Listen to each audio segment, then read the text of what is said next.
Students, good morning. आज हम शब्द रचना के बारे में पढ़ेंगे कि शब्दों का निर्माण कैसे होता है। तो आइए हम स्टार्ट करते हैं। सबसे पहले हम जानेंगे कि शब्द क्या होते हैं। शब्द जो है ये वर्णों का सार्थक योग होता है, यानी जब दो वर्ण दो या दो से अधिक वर्ण एक साथ मिलते हैं, जब उनका मेल होता है और उनके मेल से क्या है शब्द बनते हैं। जैसे हम यहाँ एग्जाम्पल लेंगे, यहाँ पे हमने एक शब्द लिया है महल। तो यहाँ पे देखिए म, अ, ह, फिर अ, फिर ल, फिर अ, यानी ये सभी वर्णों को मिलाकर ये शब्द का निर्माण हुआ। कौन से शब्द का निर्माण हुआ? महल। अब सिर्फ शब्द का निर्माण होना ही काफ़ी नहीं है। जो शब्द हमने बनाया है उसका कोई अर्थ भी होना चाहिए, उसका मीनिंग भी होना चाहिए। यानी यहाँ पे लिखा है सार्थक योग। सार्थक का मतलब होता है अर्थ के साथ में, यानी वर्णों का सार्थक योग। ठीक है, वर्णों का योग तो होना चाहिए, लेकिन योग कैसा होना चाहिए? सार्थक होना चाहिए, अर्थ के साथ होना चाहिए। यानी जो शब्द हमने बनाया है उस शब्द का मीनिंग होना चाहिए, एक अर्थ होना चाहिए। अगर उसका अर्थ है तो वो शब्द कहलाता है। ठीक है, तो इसकी डेफिनेशन है वर्णों का सार्थक योग शब्द कहलाता है। जैसे कि यहाँ पे महल शब्द है, इसका अर्थ होता है भवन। अगर हम इसको थोड़ा सा तोड़कर लिखेंगे, जैसे हमने लिख दिया हलम, हलम, तो हलम कोई वर्ड नहीं होता, हलम का कोई भी अर्थ नहीं होता। इसलिए हलम को, जैसे हलम भी तीन वर्णों का मेल है। यहाँ पे हमने कितने वर्ण लिए हैं? तीन वर्ण है। जैसे हाँ है, ल है, म है, तो इनको जोड़कर हमने लिख दिया। तो सिर्फ जोड़कर लिखना ही काफ़ी नहीं है, उसका अर्थ भी होना चाहिए। तो यहाँ पे इसका कोई भी अर्थ नहीं निकलता है, इसलिए ये शब्द नहीं है। ओके, तो ये शब्द नहीं है।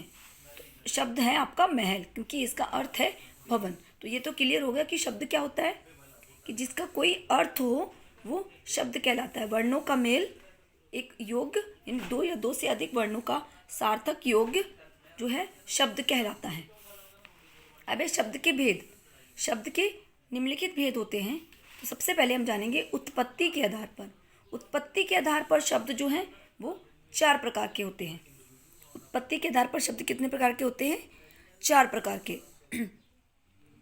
सबसे पहले तत्सम शब्द। तत्सम शब्द कौन से शब्द होते हैं? तत्सम शब्द संस्कृत के शब्द होते हैं। इसको हिंदी में हम उसी रूप में यूज़ करते हैं जैसे वो हैं। ठीक है, जैसे कि दुग्ध, मयूर, प्रातः, हस्त, अक्ष, तो ये सभी क्या हैं? ये संस्कृत के शब्द हैं।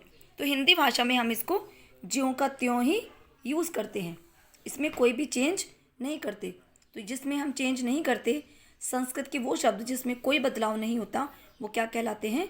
वो तत्सम शब्द कहलाते हैं। It is clear? नेक्स्ट है आपके तद्भव।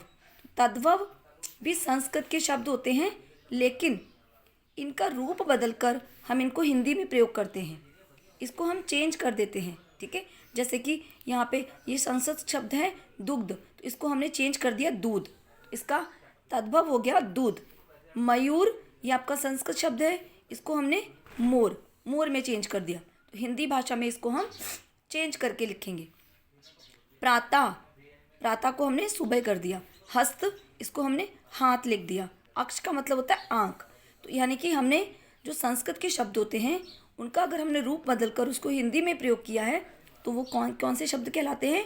वो कहलाते हैं तद्भव। ओके, वो कौन से शब्द कहलाते हैं? तद्भव। अब है आपके देशज शब्द।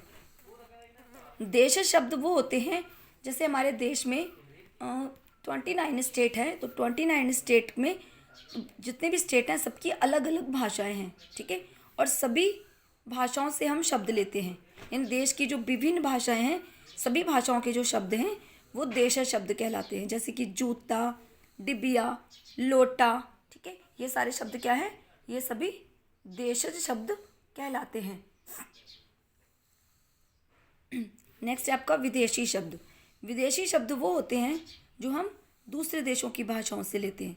जैसे दूसरे देशों की भाषाओं के जो शब्द होते हैं वो विदेशी शब्द कहलाते हैं। जैसे कि अंग्रेजी भाषा के शब्द है यहाँ पे बॉल। ठीक है, बॉल जो है अंग्रेजी भाषा का शब्द है।